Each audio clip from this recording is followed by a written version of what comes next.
Setelah sekian lama parking dan hari ini adalah hari penentuan.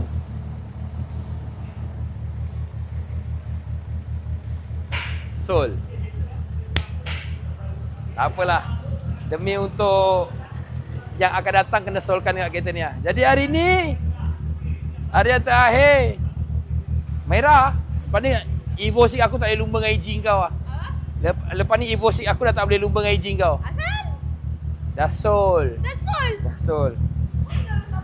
Ha? Dah sol. Ada orang beli, ada orang beli. Oh. Jadinya kita terpaksa buka stiker yang ada ni. Stiker-stiker ni. Dan macam mana, inilah lumrah kehidupan. Kan? Ada masa pakai, ada masa jual lah juga. Tengok ni. Betapa lamanya dah tak bawa.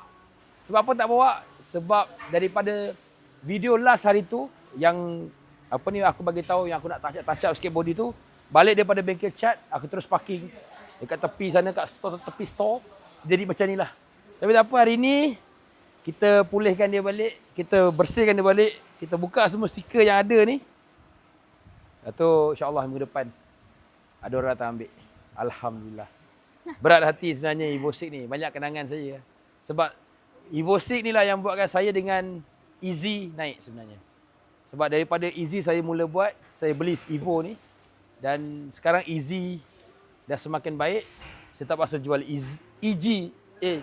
saya terpaksa jual Evo 6 ni.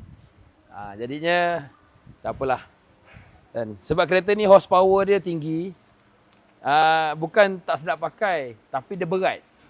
Dia berat. Dia berat macam mana tahu? Horsepower besar ni tak semua orang suka bawa. Saya pula jenis orang yang nak santai-santai je. 600 horsepower ni tekan lebih sikit je boost terus. 16 2 bar. Oh, takut berdegau jantungnya. Tapi tak apalah, bagi orang lain yang betul-betul berani, yang betul-betul player bawa kereta ni. Ini kita buka stiker.